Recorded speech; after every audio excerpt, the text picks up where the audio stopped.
Within the security clearance process, there are good surprises, bad surprises.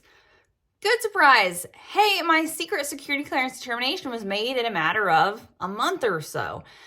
Bad surprise, my secret security clearance waited in adjudication for several months and I have no idea why. Good surprise. I didn't even need a personnel subject interview for my background investigation.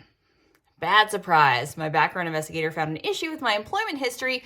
Not only does he need to talk to me, but also needs to talk to my former boss. Good surprise. Hey, I went into the eQIP and all of my old security clearance application information was there. Hi, this is Lenny Kaiser, ClearanceJobs.com. Got a message from Randy this week. Thanks, Randy. Noted that he had previously obtained a public trust and was actually pleasantly surprised that when he went into the eQIP to fill out his new security clearance upgrade, that information was still in the eQIP.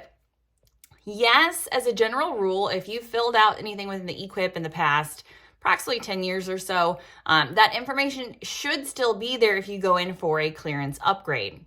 I say should, and that's why if you get recommendations from your security officer or even us over at ClearanceJobs.com, we probably said, hey, it's not a bad idea to maintain a digital or even a physical copy of your security clearance application as you submit it. It can be good, again, if you end up having to have a personal subject interview to kind of review what you included ahead of time and after you've submitted your form. And then again, if you have to go in for a clearance upgrade later, the information should be there and should populate, but again, should and does.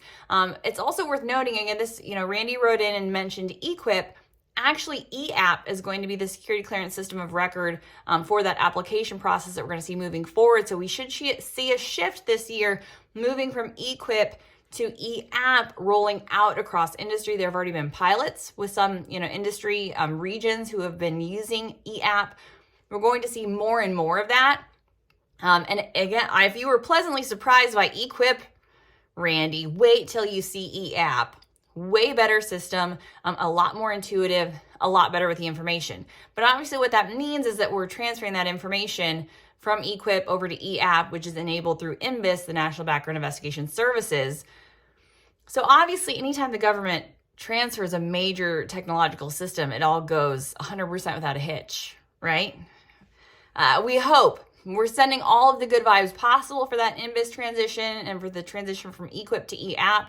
But that's another good reason. I don't tell folks or assume, hey, if you've submitted out a security clearance previously and you're going for a new security clearance or a security clearance upgrade, that all of the information will populate. I feel fairly confident if you're filling out within eApp now and the new system that you should see that information there, but I never take that for granted, just because once bitten, twice shy, and it is just better to know and have a copy, again, digital or otherwise, of the information that you've submitted to know what's in there.